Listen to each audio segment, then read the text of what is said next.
We have a duopoly of corruption, corporatism instead of capitalism, mafia government. The reason that I've come to those conclusions is because I have been a fan of investigative reporters for decades. The problem is we have too few, but the ones we have left are excellent. There's a simple analogy out there. What do Penny Pritzker, Daley, Richard J. Daley, and Prescott Bush, brother to George W. Bush, all have in common? They were all paid by somebody named Wang Shun, a Chinese communist member. Where did I find that? In a book that is phenomenal called Secret Empires. The investigative reporting that I truly admire is the kind of reporting that doesn't do it from a political slant, but just from a principle of right and wrong. Nobody embodies that more than Peter Schweitzer and his team. My next guest is his right hand. He is Eric Eggers. Eric, thank you for joining me. How are you? Shaun, it's great to be with you. How are you tonight? Well, I've been a big fan of yours for years and years and years because you have been doing this. First of all, you were a radio host, a radio producer. I just learned that. And you live in Florida, so I know you're smart beyond belief. But the reality is, why are there so few people that are interested in doing the right thing regardless of the party? Because this is something you do. You expose the corruption in both parties. Why is this a lost art? It's a great question, Shaun. And I wouldn't say I'm, that smart. I would say maybe I have a decent tan because it's like 75 degrees outside right now. Oh, baby, I'm south of you. So, I'm south of you. It's 80 in Naples. Go ahead. But, I think it's, that's actually why we started the Government Accountability Institute back in 2012, because we realized that with the corporate pressures that were on media companies and they're being beholden to shareholders, that their newsrooms were being squeezed at every turn. And so what was happening is they no longer had the resources to devote to independent investigative journalism. And so the corrupt political actors and their corporate business partners necessarily and gleefully profited as a result. And so that's why we set about to do things like write books like Secret Empires. And thank you very much for the praise of that work. You'll note that work actually is what helped break the Hunter Biden story. I love that you phrased China's investment in members of the elite ruling class in the United States. Notice it transcends political party. They have an intentional strategy known as elite capture, where they want to partner with people like the son of the former vice president, the son of the current president, the family of the Bushes, the people that run Chicago, right? They invest so heavily in the city of Chicago so that when it comes time to question their motives, no one can make an objective assessment because everyone's in on the take.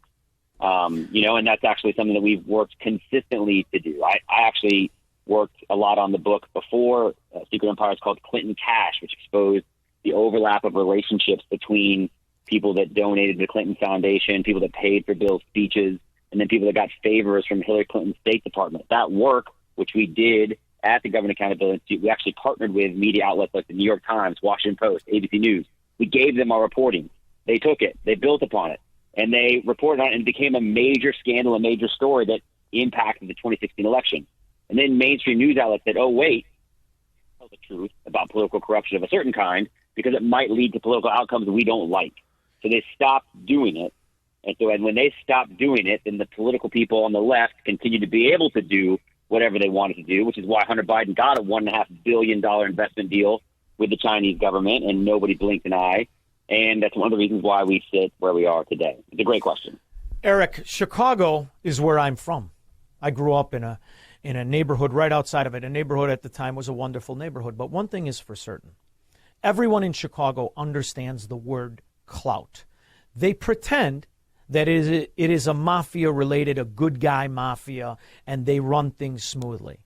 But the reality is there's also an underbelly to that mafia, and that is the ideology of communists, the ideology of Marxists. Clinton, Daley, Pritzker, these are oligarchs in the system. They are legacy, third generation, second generation, Merrick Garland. They all come from the hub of what is Saul Alinsky's playground, because Saul Alinsky was the true genius. He understood how to have the relationship between a capitalist-driven mafia and an ideological-driven collectivism. And this is what we're living in. And that's why it always back to Chicago. Chicago is the nucleus of government mafia, and they play both sides of the fence. There are Republicans and there are Democrats. My problem is this. Why is the rest of the country accepting this open and notorious pay-to-play scheme that is our government? 537 whores whose pimps are communists and Marxists, whether they be Russian, Ukrainian, or Chinese. Can we break it? Well, I would say this. I think Chicago is certainly the business model for corruption and being able to enact whatever political outcome you find to be the most expedient. You mentioned that I worked for a decade in radio, and that's true. One of the things I've also done in the last few years, I actually wrote a book on election fraud that came out back in 2018. And so I only say that to say, like, it's widely accepted that Chicago swung the 1960 election for JFK over Richard Nixon, and everybody's just like okay with it. Everyone's like, yeah, they got him that time. That's cemetery vote. Queen of heaven. Chicago has been able to make that happen consistently, and you're absolutely right about the underlying nature of the communist mentality. Actually, in Peter Schweitzer's most recent book, Red Handed, which also talks about the influence of China in other aspects of American life, we have a whole chapter on Silicon Valley, people like Mark Zuckerberg, Steve Jobs, Bill Cook, all these people, these high-level tech executives, and they're all fascinated but obsessed with the Chinese Communist Party. Mark Zuckerberg, President Xi, the chance to name his child. Other people hold quotes of great, communist leaders' quotes on their desk. And so because what appeals to them is the idea of having central authority. One person, one governing thing can make everything happen. You said 537 people kind of on the take. Ideally, the decentralized nature of American governing society is supposed to be the strength. It's actually one of the strengths of our elections, right? It's harder to swing or rig one election because there's a bunch of different smaller elections everywhere. So ideally, it would be harder, it should be harder to buy off the American government because you have to buy off so many people. But as you noted, when people are dedicated enough and you have a coordinated machine like the Chinese Communist Party, then you're able to be much more effective at it. And that's how you're able to systematically win relationships with people like Hunter Biden, people like Paul Pelosi, people like the people that are in the ears of everybody making key decisions in not just American government, but every aspect of American society. The Silicon Valley stuff, they literally impact what you see. People don't realize that American movies now, Hollywood, is so on the take. They won't even make movies anymore that won't appeal to a Chinese audience. So it's like censorship on the front end. So you're absolutely right. I think it's important that you tell the truth. Programs like yours, patriots like you, people that are willing to do investigative research like we do at the Government Accountability Institute, all we can do is report on the truth and bring it to light and hope that the American people listen to it and believe it. And it's through that reporting that the crucial knowledge is needed and can be understood. And one of the things I learned in, I think it's Red Handed, was the relationship between Wall Street, Fink, for example, and the Chinese Communist Party. How many people realize how many of the American oligarchs have an honorary title in Beijing University or wherever the hell they're calling their communist college? How many people understand the interworkings between the American oligarch system, which unfortunately and unequivocally it is, and how they are held harmless from the laws that would put you and me in prison? No, that's exactly right. I think that's really one of the keys, and Peter makes this point. I think it's an important point to make. First off, how many people know it? More know it now because you just said it. More people know it because of the success of Red Handed, which was a runaway commercial smash, #1 New York Times bestseller. But I think more people still need to understand the breadth and scope of the Chinese investment in swaying American influence. Because the reality is that we cannot do in China what China does in the United States, right? In fact, J.P. Morgan, then being run, the Midwest division of J.P. Morgan was being run by Bill Daley, right? Brother of Richard Daley, who was well, he's the only one that can read. If you know anything about the Daley brothers, they're morons. Bill is shrewd. Bill is smart. He's also bald, which tells you grass doesn't grow on a busy street when it comes to the short in the pants Irish guys.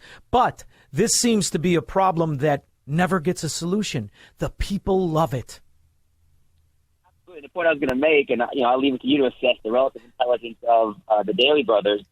But when Bill was in charge of the Midwest for J.P. Morgan, they hired the son of the commerce minister of China. And this guy was not an elite scholar. He was actually the opposite of that. He was Hunter Biden. He was the Chinese version of Hunter Biden. He did the worst they'd ever done in interviews. He sent a sexually explicit email to human resource officers. Like, this is red flags all over the place. And J.P. Morgan says under Bill Daley, hey, let's get him. He's got real fines for us.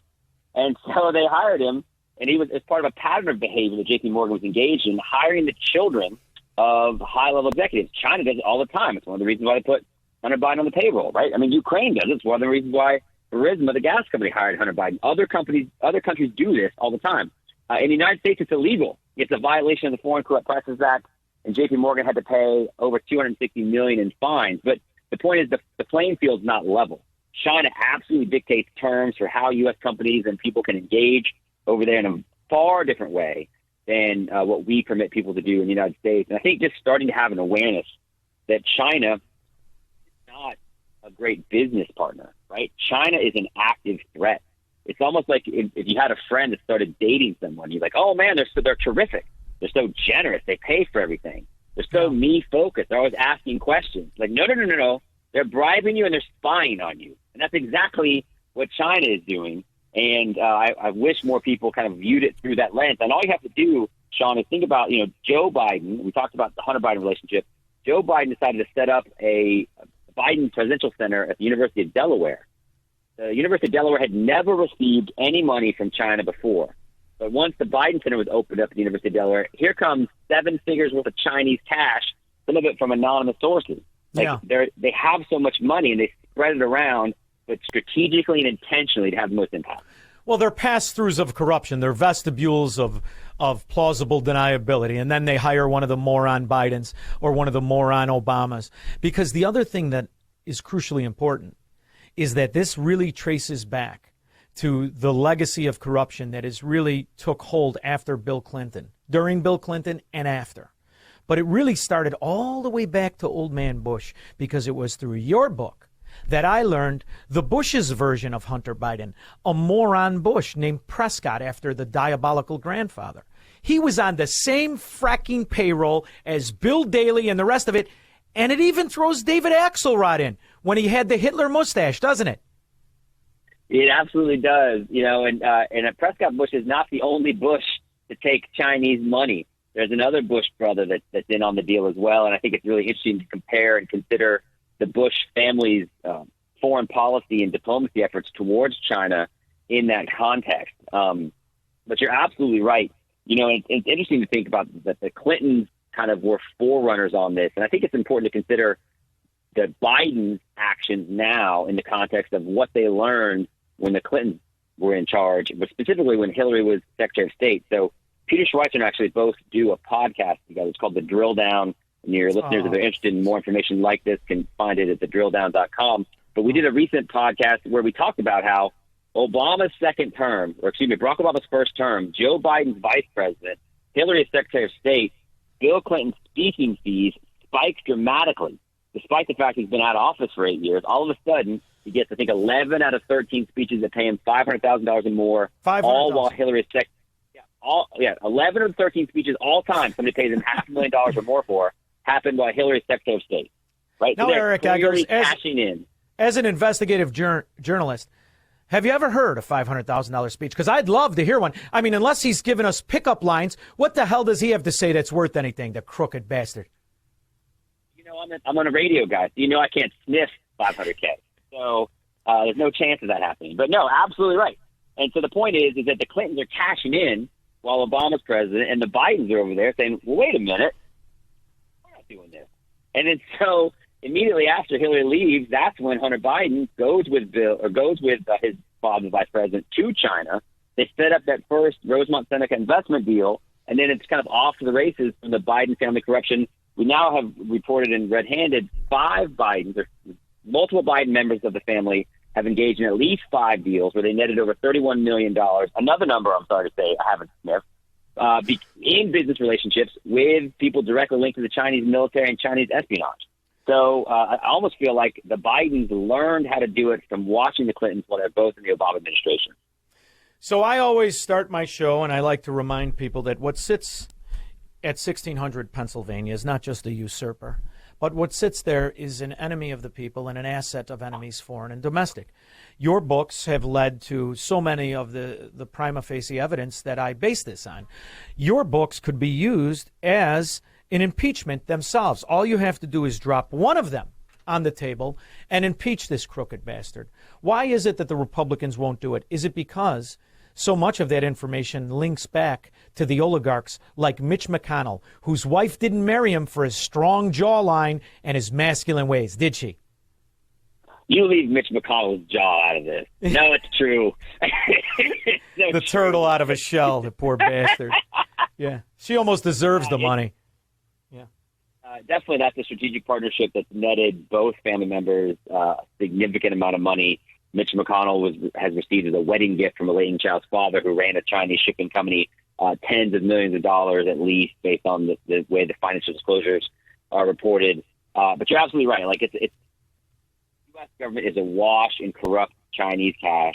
I will say this: I think based on conversations that we've had with people that I think are now in charge because the Republican take over the House, I do think you'll see people hold hearings in the House Oversight Committee. They have subpoena power. They have the ability to investigate certain things. So they have signaled an interest in actually asking hard questions that, amazingly, when the Democrats were in charge, they had no interest in asking. Hey, how come the son of the president does have business deals with entities linked to Chinese military? Oh, by the way, President Xi, in his State of the Union after his election to a historic third term, said his number one priority is to make the Chinese military the strongest in the world. It's the band of steel. And so you've got China saying they want to be a threat. The Democrats never wanted to ask questions about why the son of the president was involved with deals connected to our greatest national threat. Now House Republicans might do that. Democrats never wanted to ask questions about, hey, this whole virus that sort of shuts down American society for several years, where'd that come from? The greatest bioweapon ever released on mankind, funded by the American government. But here's our problem, too, brother. By this time, the Democrats had already impeached Trump once on nothing. We have your books. We have the prima facie evidence, undeniable fact that what sits in the office is a mafia, not a representative republic. So when you talk to these guys, I mean, I know that it's great to watch them catch up. However, I don't want it to be a campaign fundraiser. I want them to impeach this crooked rat. Can it be done? As you noted, people have been impeached for less. And here's a kind of a fun fact, Shaun. I don't know if you realize this, because you're a very smart guy and you live in Florida, so you probably do realize this. Yeah. But, the book that we worked on, that we produced, written by Peter Schweitzer, the Government Accountability Institute effort, it was actually used on the campaign trail by Donald Trump and his campaign surrogates to help prosecute the case about why Hillary Clinton was corrupt. Then Donald Trump gets elected, Secret Empires, which you've referenced, comes out, in which we hail the Hunter Biden relationship with Burisma and the fact that Joe Biden was point person with Ukraine. That's actually what Donald Trump was asking about on the phone when he's asking for information about Joe Biden and Hunter Biden with the Ukrainian president. That's what led to his impeachment. So actually, we sort of like to say at the Government Accountability Institute, research from our organization, this small organization in Tallahassee, Florida, has been used to get a president elected and impeached. So the point of it is that you can take stuff from our book to get a president impeached one way. You can certainly do it another time. Eric Eggers, don't you ever give up hope. And when you find yourself in Naples, Florida, the cigars and the food is on me. You make it down here because you are an invaluable asset to the free-thinking people who love the principles of Americanism. That's what I love about it. You take them both on. Don't ever stop. And tell Peter Schweitzer I love him to death, and keep up the fight. You guys are both more than welcome. When you get your next book out, which I'm hoping is around the corner, please give me a shot at helping you sell it, will you? Shaun, we absolutely do that. If people want to hear more about us, you can go to thedrilldown.com. The podcast we do is called The Drill Down.